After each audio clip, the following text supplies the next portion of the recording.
La humanidad ha hecho arte desde el inicio de su existencia hasta el día de hoy, sin descanso.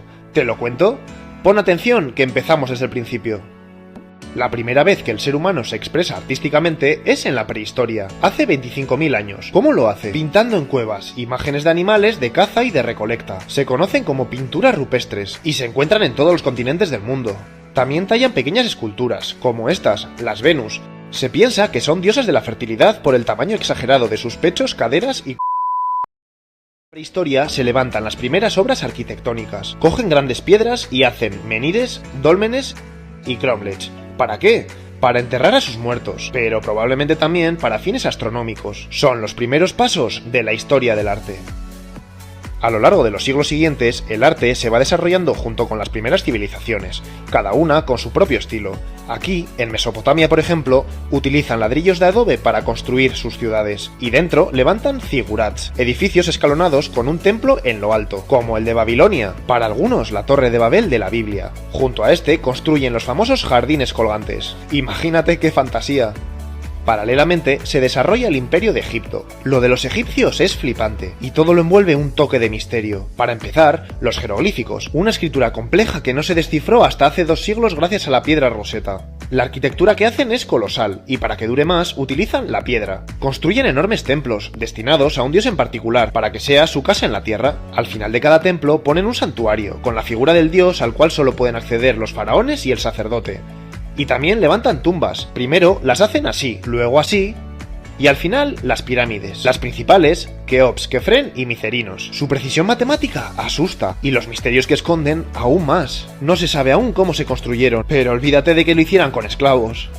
Los templos y tumbas están decorados por dentro y por fuera de pinturas preciosas y coloridas. Pero mira qué curioso, las pinturas siempre siguen la ley de frontalidad, es decir, dibujan todo de perfil menos ojos y hombros, y también la jerarquía de tamaños. El más importante siempre se dibuja más grande. Las esculturas que hacen son desde pequeñas a grandes, y se ven estáticas e inexpresivas. Eso sí, chulísimas. La más famosa, la Esfinge de Giza. ¡Pobre nariz! Y atención, porque llegamos a la antigua Grecia, y con ellos a la cima de la perfección artística. Mira, para empezar, construyen templos, adaptados a la dimensión humana, de forma simple y con columnas, que van evolucionando. Primero dóricas, luego jónicas, y por último, corintias. Es la arquitectura perfecta. Al principio los construían impecables, usando modelos matemáticos, pero algo no encajaba, porque el ojo humano los veía raros. ¿Qué hacen? Pues deformarlos para adaptarlos a las distorsiones del ojo. ¡Una locura! En escultura lo mismo, llegan hasta donde nadie antes, crean el ideal de belleza escultórica, y Polícleto establece un canon. Una persona tiene que ser 7 cabezas de alta. De esa forma, hacen esculturas bellísimas, muy realistas, con cuerpos perfectos, y un tratamiento de la anatomía increíble. La mayoría son inexpresivas, porque para ellos la contención emocional es una virtud. Y es que los griegos son tan buenos que su canon de belleza y su estilo arquitectónico se van a convertir en referencia a lo largo de toda la historia del arte. Hasta hoy. Ya lo verás. Seguimos con Roma, como sabes, el imperio más poderoso de la historia. Bien, Roma conquista Grecia y asume su cultura y por tanto también su arte. No solo copia el arte griego, también lo mejora. Como en la arquitectura, imitan las construcciones griegas pero sin obsesionarse tanto en las medidas. Lo que quieren es que sea una arquitectura útil y práctica, pero también bella. Construyen templos, pero también un montón de tipologías de edificios diferentes. Mausoleos, termas para relajarse, teatros, anfiteatros y circos para entretenerse, arcos del triunfo y columnas para conmemorar victorias, calzadas y puentes, acueductos para trasladar el agua y basílicas. Megasalas multiusos para reuniones de todo tipo. Acuérdate de ellas. Para la construcción de esas edificaciones incorporan el arco de medio punto, la bóveda y también la cúpula, y los acompañan de pinturas, mosaicos y esculturas. Por cierto, los romanos son perfectos copiadores de la escultura griega, pero hacen algo nuevo, comienzan a hacer retratos realistas, sin idealizar, así que si eres feo, pues te hacen feo. ¿Sabías que el Coliseo de Roma se inundaba para hacer batallas navales? Seguimos. A partir del siglo I, en el Imperio Romano, nace una nueva religión, el cristianismo. Los cristianos necesitan sus lugares de reunión. Primero lo hacen en catacumbas, que las pintan. A esto se le llama estilo paleocristiano. Luego ocupan las basílicas romanas. ¿Te acuerdas de ellas? Y por fin empiezan a construir sus propias iglesias. Lo hacen basándose en esas basílicas a las que añaden brazos, formando una base con forma de cruz latina, como la de Jesús. Y así, la nueva religión trae un nuevo estilo de arte, el románico. Estamos en el siglo X. Las iglesias están hechas con muros muy anchos, para que duren. Eso no permite hacer ventanas grandes, solo pequeños vanos, por lo que el interior queda semioscuro, tenebroso. Además, se utilizan el arco de medio punto y la bóveda, como lo hacían los romanos. Las paredes de las iglesias las cubren por fuera de esculturas y por dentro de pinturas. Crean dos símbolos, el de Jesús Pantocrátor y el de María. Fíjate, son hieráticas, esquematizadas y hechas como con rotulador gordo. ¿Por qué? No es que no sepan hacerlo mejor, pero simplificándolo así, es más fácil enseñar al pueblo que es analfabeto el mensaje de la Biblia y Dios. Mensaje claro, y lo consiguen. Es el siglo XII. Se han desarrollado nuevas técnicas constructivas y esto abre camino a un nuevo estilo, el gótico. Mira qué hacen en las catedrales. Crean un nuevo arco, el apuntado, y la bóveda de crucería. Además, construyen contrafuertes y arbotantes. Todos estos elementos consiguen que el peso del edificio se reparta. ¿Eso qué permite? Los muros pueden ser más finos, las catedrales más altas y, atención, se pueden poner rosetones, chulísimos y llenos de colores. Las iglesias ahora quedan iluminadas por dentro y le dan una atmósfera más mística. Parece el cielo. Se hacen catedrales impactantes por toda esta zona, cada una con sus peculiaridades. La Catedral de Notre Dame de París es probablemente la más famosa. Una pena que se quemara. Las esculturas son mucho más naturales que las románicas, más humanizadas y con más movimiento. Empiezan a hacer Cristos crucificados y a María con Jesús como locos. Y en la pintura empieza la revolución, con este hombre, Giotto, considerado el primer pintor moderno. Empieza a trabajar la profundidad, usa la luz como nunca antes, crea composiciones nuevas. Su forma de pintar influye a toda Europa hasta que en el siglo XV se llega al gótico flamenco, con un nivel de detalle y realismo sin precedentes. Si te acercas a ver los detalles, flipas. Es el inicio del Renacimiento, un momento de explosión de conocimiento y cultura que no ocurría desde la antigua Grecia. Estamos en el siglo XV. En Italia se ha desarrollado el humanismo, un movimiento intelectual que desvía el foco de atención de la religión y Dios, como hasta ahora, y lo pone en la persona y la razón. El humanismo busca como referencia a los maestros clásicos griegos y romanos. Es el renacer de la antigüedad, y eso es lo que hacen los artistas renacentistas. Recuperan los ideales estéticos y elementos artísticos de los clásicos, para mejorarlos.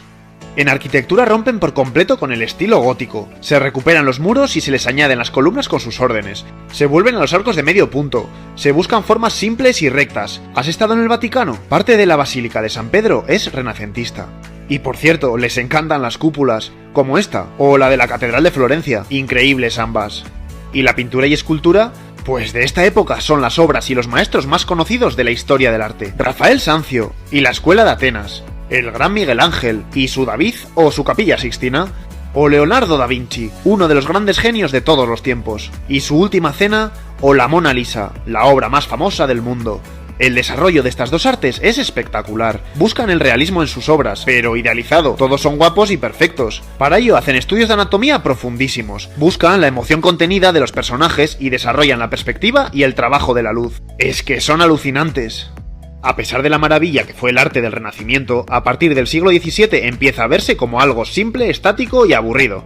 Y llega un nuevo estilo, el barroco. La palabra viene del portugués barro, que significa irregular, recargado, y es que ya verás, esto es una iglesia barroca.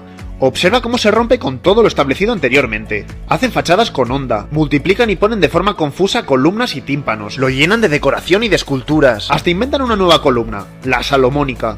Y es que la arquitectura barroca es exagerada y recargada, sobre todo por dentro. Sus arquitectos más conocidos, estos: Borromini, el creador de esta iglesia, y Bernini, que construye la famosa Plaza de San Pedro. Seguro que has oído hablar de ellos.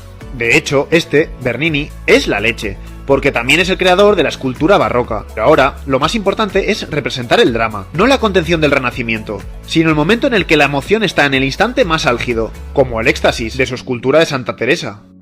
¿Y en pintura? Pues atención, que ya verás cuántos pintores y pintoras barrocas conoces. Y es que la creación pictórica de esta época es increíble, y en cada país tiene su desarrollo particular. En Italia está Caravaggio, creador del tenebrismo, y Artemisia Gentileschi, una pintora maravillosa. ¿Sabes qué es el tenebrismo? Obras con un marcado contraste de luz y sombras, y siempre con un foco de luz muy fuerte. En España está Velázquez, uno de los pintores más conocidos de la historia, y su enigmática Las Meninas, que no hay consenso aún en su significado.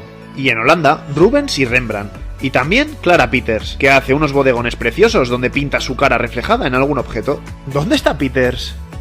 Si te parece que el barroco es recargado, espera. La cosa se pone más exagerada en el siglo XVIII, con el rococó. La aristocracia francesa de este país empieza a construir palacios cuyos interiores los llenan de todos los detalles y ornamentaciones que se te puedan ocurrir. No dejan un centímetro sin decorar. Es el llamado horror vacui, y se va a extender por toda Europa.